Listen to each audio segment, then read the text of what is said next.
Psycho మా చేతికి మాత్రం ఇస్తే మాత్రం ఎన్నడున్నా చచ్చిపోతాడు. వాడు సైకో సైకో మొత్తానికే సైకో. వాళ్ళ పిల్లలు కూడా ఒకనాడు కూడా డాడీ ఎందుకు డాడీ మా అమ్మను కొడతానని ఎదురు చెప్పారు.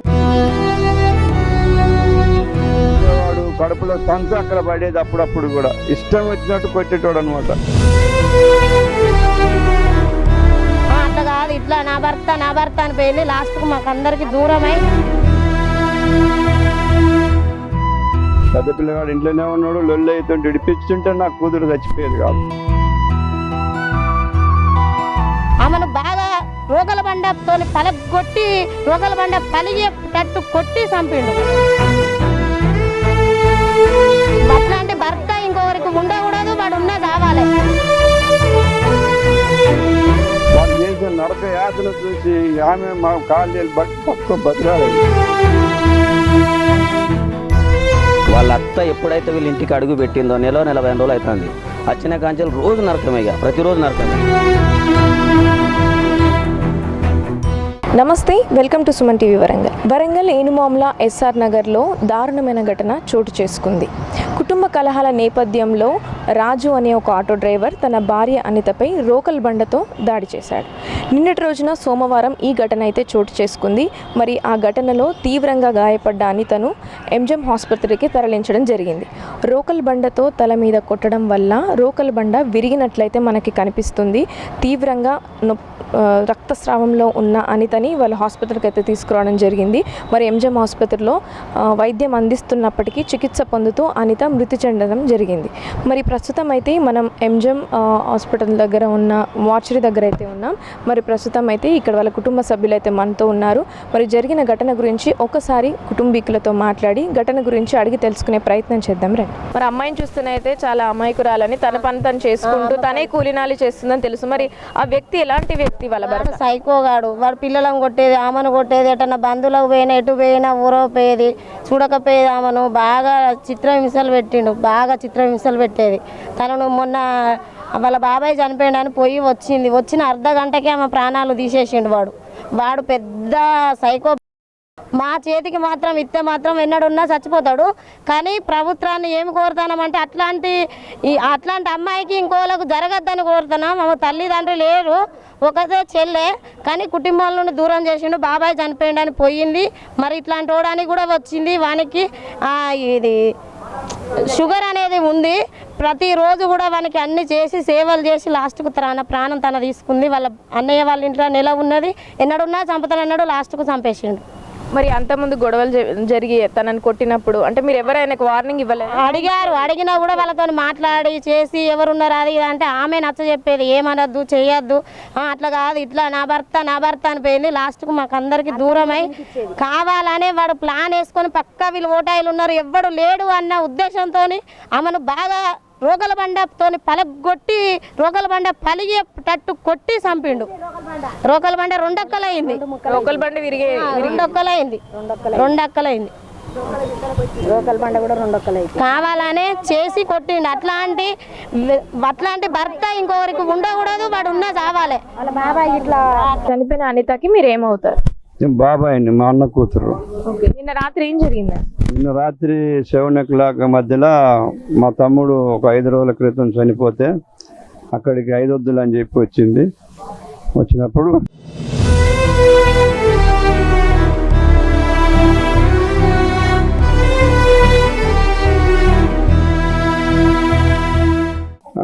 బంధువుల బండిలో మళ్ళీ అందరు కలిసి 5వ రోజు అయిపోయిన తర్వాత వాళ్ళ ఇంటికి సొంత ఇల్లు ఎస్ఆర్ నగర్ ఎన్మామల పోలీస్ స్టేషన్ పరిధి వచ్చి ఇంట్లోకి రాకముందే కొద్దిగా గొడవ పెట్టుకొని ఇంట్లోకి తీసుకొని పోయి తలుపేసి రోకల బండతో మోది తలకాయ పలగొట్టి ఆమె ఆ దెబ్బకి ఎమ్మటే ప్రాణాలు విడిచింది. మాకు ఇంకా కొద్దిగా నమ్మకం ఉండొచ్చు, ఏమన్నా కొస ఊపిరి ఉండొచ్చు అని మేము ఎంజేఎంకి తీసుకొచ్చాం. అప్పటికే ప్రాణాలు వదిలింది. 2 కుమారులు ఉన్నారు ఆమెకు. ఒకడు 16-18 ఏళ్ళు, ఒకడు 16, ఒకడు 18 ఏళ్ళ పిల్లగాళ్ళు. పెద్ద పిల్లగాడు ఇంట్లోనే ఉన్నాడు. లొల్లి అవుతుంటే ఇడిపించుంటే నాకు కూతురు చచ్చిపోయేది కాదు, మా అన్న బిడ్డ. కానీ అనుకోకుండా మమ్మల్ని అందరినీ వదిలిపెట్టాడు. కానీ తాగుబోతులకు బుద్ధి వచ్చే ప్రకారంగా గవర్నమెంట్ కానీ పోలీసులు కానీ చర్య తీసుకుంటారు. జీవితాంతం పోలీస్ స్టేషన్లో జైల్లోనే ఉండేటట్టుగా చేయాలని మరి న్యాయాన్ని కోరుతున్నాను. ఇప్పుడు అమ్మాయికి తల్లిదండ్రులు ఉన్నారు. తల్లిదండ్రులు చిన్నప్పుడు చనిపోయారు, 26, 28 సంవత్సరాలు అయితే చనిపోయి, చిన్న పిల్లలు అప్పుడు చనిపోయారు. 2 కూతుర్లు మా అన్నయ్యకు, చిన్న కూతురు ఇప్పుడు పెద్ద కూతురు అన్నమాట చనిపోయిన ఆమె. అయితే మా ప్రతి దానికి మేము మా బంధువులం అందరూ ఉండి చూసుకుంటాం. అపకారం జరిగింది. కొన్ని సంవత్సరాలుగా మీరే చూసుకుంటున్నారు. ఏ ఇబ్బందులు ఇరుకులు ఉన్నా కూడా మాకు చెప్పుకుంటే మేము కూడా ఎన్నోసార్లు వాడు చేసే హింసలకు ఇబ్బందులకు వాడు చేసిన నరక యాతన చూసి ఆమె మా కాళ్ళు పట్టుకొని బతిలాడేది, వద్దు చిన్న నమ్మకం చూడు అని.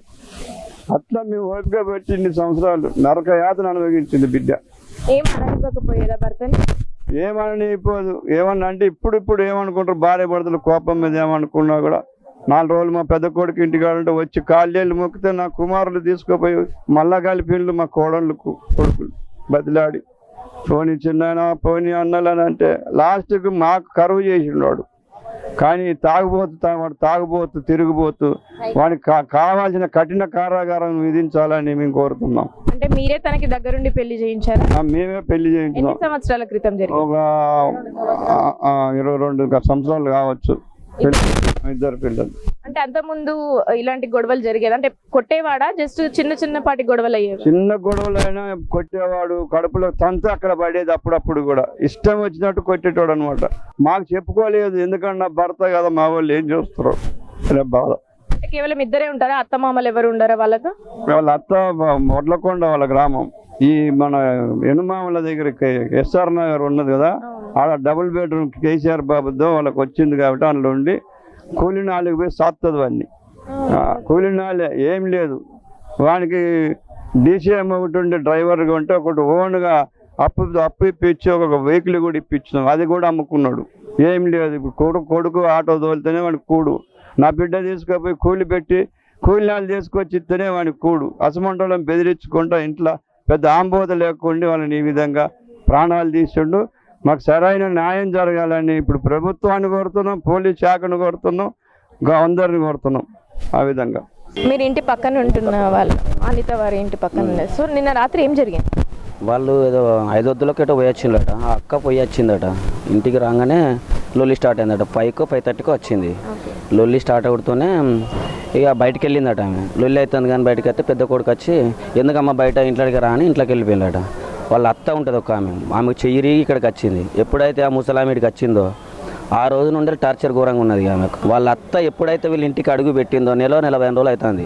వచ్చిన కాంచెలు రోజు నరకమే, ఇక ప్రతిరోజు నరకమే, ఘోరంగా కొట్టేది. అంటే తన వల్లే వీళ్ళిద్దరికి గొడవలు జరిగింది. ఆమె ఇక కొడుకు వచ్చే వరకు ఏదో పుల్లలు పెట్టి చెప్పేది. కొడుకు ఇక తాయిగా చూడుతూనే కొట్టుడేది. ఒకరోజు ఎంటికలు బట్టి గుర్ర బయటకు గుందుకొచ్చిండు. ఓకే. ఎన్ని రోజుల క్రితం అది? ఒక 10 days అవుతుంది. 10 days కింద పోయిన మంగళవారం. అదే గుర్ర గుందుకొచ్చిండు. నేను ఎదురుగా పోతే నన్ను తమ్ముడు ఇంట్లోకి పో, తమ్ముడు వాడు మంచోడు కాదు ఏమన్నా అనుకుంటాడు ఏమన్నా అంటాడంటే సరే అక్క నేను ఇంట్లోకి పోయినా. అనితనే మిమ్మల్ని ఇంటికి వెళ్ళమని చెప్పి నేను లొల్లేంది కదా అని ముంగడికి పోయి అక్క ఏమైంది అన్నారు. నువ్వు పో తమ్ముడు ఇంట్లోకి పో అనేది అన్నట్టు. వాడు ఏమన్నా అంటాడు లంగవాడు మళ్ళీ నీ మీద నింది ఎత్తాడు పో తమ్ముడు అంటే సరే ఎందుకు మనకని ఇంట్లోకి పోతే మా వైపు పోయి అక్కతో కూర్చునేది ఇక ఏడుతా అంటే. ప్రతిరోజు వాడు లేని అలవాట్లేదు, పేకాట రోజు ఆడతాడు. అప్పులు కూడా చేస్తుంటాడు వాడు, రోజు అప్పులు చేస్తాడు. వానికి లేని అలవాట్లేదు, అన్నీ ఉన్నాయి వానికి. ఓకే. తన బంగారంని కూడా అప్పుల కింద పోయింది. 2 సార్లు అక్కది తాలిబొట్టు కూడా తెంపి కింద పడేసిండు వాడు. 2 సార్లు తాలిబొట్టు తెంపితే కూడా మళ్ళీ వీళ్ళందరూ చుట్టాలు వచ్చి వాళ్ళు మళ్ళీ అక్కతో కట్టిపించిండ్రు వీళ్ళే. వాళ్ళు పిల్లలతో ఎలా ఉండేవాడు? వాడు సైకో మొత్తానికే సైకో. వాళ్ళ పిల్లలు కూడా ఒకనాడు కూడా డాడీ మా అమ్మని కొడతాను అని ఎదురు చెప్పారు. ఎన్నిసార్లు కొట్టినా కూడా వాళ్ళు లైట్ తీసుకుంటారు. ఎగ్గింతే అని. ఒకనాడు డాడీ ఎందుకు కొడతాను అంటే వాడు వాళ్ళకి పని చేయకపో. వాళ్ళ డాడీకి ఎంత వయసు ఉండేది పిల్లలు? 21, 17. అంటే పెద్దవాళ్ళే కదా, పెద్దోళ్ళు. మరి పెద్దవాళ్ళైనా ఎప్పుడు బాధ్యత తీసుకోలేదు. కొడుకు నేను కొట్టేటప్పుడు ఇంట్లోనే ఉన్నాడు. అంటే మరి కారణం ఏమై ఉంటది? పిల్లలు అంత పెద్దవాళ్ళు అయ్యి కూడా మరి మమ్మీని కొట్టద్దు అన్నాడు. సైకో. భయపడే వాళ్ళ తండ్రికి? భయపడాను కాదు కానీ ప్రేమ. డాడీ అంటే ప్రేమ ఎక్కువ వాళ్ళకు. మమ్మీ అంటే ప్రేమ లేదు కానీ డాడీ అంటే ప్రేమ ఎక్కువ. మా డాడీ అట్లా. ఇద్దరు పెద్దవాళ్ళే, పెద్దవాళ్ళు. సో అంతకుముందు మిమ్మల్ని కూడా ఎప్పుడు గొడవలు ఇన్వాల్వ్ అవ్వని మెయిన్ గొడవలు ఇన్వాల్వ్ కాకపోతే వాళ్ళ ఇంట్లోనే అయ్యేది ఎప్పటికి. కాకపోతే ముసళ్ళు వచ్చిన కంచెలకి ఎక్కువైనాయి, ప్రతిరోజు అయింది. నిద్రపోకపోయింది, 3 days అయితే అన్నం తినలేమే. అంటే నిన్న చావుకి వెళ్ళక ముందుకు అన్నం తినలేదు. అక్కడ కూడా అయోధ్యలో అక్కడ కూడా నిన్న మా భార్యతో చెప్పిందట, అక్కడ కూడా అన్నం తిన బుద్ధి కాలేదట, తినలేదట.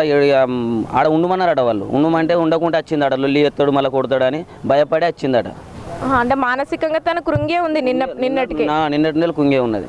ఓకే, నిన్న రాత్రి మళ్ళీ అంటే మీకు అరుపులు వినిపించిన ఏమైనా? అరుపులు అదే కొట్టిండి అనడుతోనే మొత్తుకుంటుతోనే మేము అక్కడికి అందరం ఉరికినాము. మీరు వెళ్ళేసరికి తనకి తలకి ఆల్రెడీ పగిలిపోయింది, తలక కర్ర ఇరిగిపోయింది, అప్పటికే రోకల్ బండ విరిగిపోయింది. ఓకే, నీ పేరేంటి? నితిన్ నా పేరు. ఓకే, నువ్వు పెద్ద అబ్బాయివి కదా. ఓకే, డైలీ మమ్మీ డాడీ ఎలా ఉండేవారు అసలు? నార్మల్గా అప్పుడప్పుడు లొల్లిలు అయి ఉండే, కొంచెం మంచిగానే ఉండేది. ఉన్నప్పుడు ఆయన తానప్పుడు కలిసి ఉండేది. మరి నైట్ ఏం జరిగింది? నైట్ ఏం జరిగిందంటే, మొన్న మా తాతది మూడొద్దులు ఉండే. మూడొద్దుల రోజు మమ్మీతోని డాడీ లొల్లి పెట్టుకున్నాడు ఇంటికి రమ్మని లొల్లి పెట్టుకుంటే ఆమె రాను అని అన్నది. మా అమ్మ అప్పుడు వాళ్ళే ముందుబాటు చేసిళ్ళు, రాను అని అంటే నువ్వు ఇప్పుడు వస్తేనే నేను 500లకు వస్తా అని మాట్లాడింది. మాట్లాడితే సరే అని మమ్మీ రాక డాడీ కూడా అలిగి పోలే. తమ్మునికి ఎగ్జామ్ ఉంది, తమ్ముడు కాలేజ్కి వెళ్ళింది, నాకు వేరే కిరాయి ఉండి నేను బయటికి వెళ్ళినా ఇక మమ్మీ 4 వరకు అట్లా వచ్చేసి ఇక మమ్మీ అక్కడ అందరు అడిగిందంట. అందరు నీ భర్త ఏది, పిల్లలు ఏరి అది అని అడిగేసరికి మమ్మీకి బాధ అనిపించి ఇంటికి వచ్చినాక ఇక గట్టిగా అడిగింది, నేను ఇవ్వాలి లేరా నాకు అనాథనా అది ఇది అని గట్టిగా అడిగింది. అడిగితే డాడీ ఇంట్లోకి వెళ్ళి బయటికి వెళ్ళాను. పోయినాక మళ్ళీ కొద్దిసేపటికి ఒక 1 hourకి వచ్చాను. మళ్ళీ తర్వాత నాకు ఇప్పుడు ఏదో ఒకటి కావాలని నువ్వు చెప్పు అది అని మా మమ్మీ అడిగింది. అడిగితే ఆయన మళ్ళీ కూడా నాకు ఏం సంబంధం లేదు అని మళ్ళీ వెళ్ళిండు. ఇక మా మమ్మీ మళ్ళీ కొంచెం అదే అడుగుతాంది నన్ను, ఇట్లా అందరినీ అడుగుతాను. మా మమ్మీ బెడ్రూమ్లో ఉన్నది, నేను హాల్లో ఉన్నా. డాడీ సడన్గా డోర్ తీసుకొని వచ్చాను. నేను 6 అవుతుంది అప్పుడు. దోమలు ఇట్లా వస్తాయి అని నేను డోర్ క్లోజ్ చేయడానికి ఇట్లా వెళ్తాంటే డాడీ అటు కిచెన్ సైడ్ వెళ్ళిండు. అంతకుముందుకి అన్నం పెట్టమన్నాడు. అన్నం ఇట్లా కలబెడతాడేమో అని నేను అనుకున్నా. అటు బెడ్రూమ్లోకి వెళ్తేనేమో ఎప్పటికి లొల్లు అవుతుంది ఆపడానికని వెళ్తాను. బెడ్రూమ్లోకి వెళ్ళాలి, కిచెన్లోకి వెళ్ళిండు. అటు కిచెన్లోకి వెళ్ళేసరికి నేను నార్మల్గా అన్నం ఇట్లా కలబెడతాడు కావచ్చు అని నేను అనుకున్నా. పోయి నేను అటు డోర్ వేసేలోగా మా డాడీ బెడ్రూమ్ లోపలికి వెళ్ళిపోయిండు, కొట్టేయంగానే మా అమ్మ అటు పడింది. అంతలో ఇంకో దెబ్బ కొడుతుంటే నేను నూకేసి మా డాడీని కొట్టేసి ఇక మా మమ్మీని ఎత్తుకొని ఎంజిఎం తీసుకొని వచ్చాం. మా డాడీ కూడా వచ్చాను. అంటే ఒక ఫస్ట్ షాట్ డైరెక్ట్ హెడ్ మీద కొట్టిండారు ఒక బండితో? అవును, ఓకే, హెడ్ మీద డైరెక్ట్ హెడ్ మీద కొట్టిండు. జనరల్ గా కొడితే ఉన్నది అంటే నేను చూడలేదు. అంటే హెడ్ మీద అయితే తాకింది కదా, నేను చూడలేదు. నేను హాల్లో ఉన్నా, కొట్టనైతే కొట్టింది. మా మమ్మీ కూర్చొని ఉన్నది కాబట్టి హెడ్ మీదే పడుతుంది కదా ఫస్ట్. అంటే ఇక మళ్ళీ ఇంకా కొట్టక ముందుకే నువ్వు ఆపినావు. ఇంకా కొట్టేవాడా? ఇంకా కొట్టేవాడు అంటే దెబ్బలేసింది నూకేసిన నేను. తల మీద కొట్టినాక ఇంకా 2 దెబ్బలు వేసిండు. తల మీద ఒకటి, ఇంకో దెబ్బ కొడుతుంటేనే అది తాకింది కానీ నేను నూకేసిన. ఆ మూమెంట్ నేను దెబ్బ నేను ఊరికి బండ బ్రేక్ అయిపోయిందా? బ్రేక్.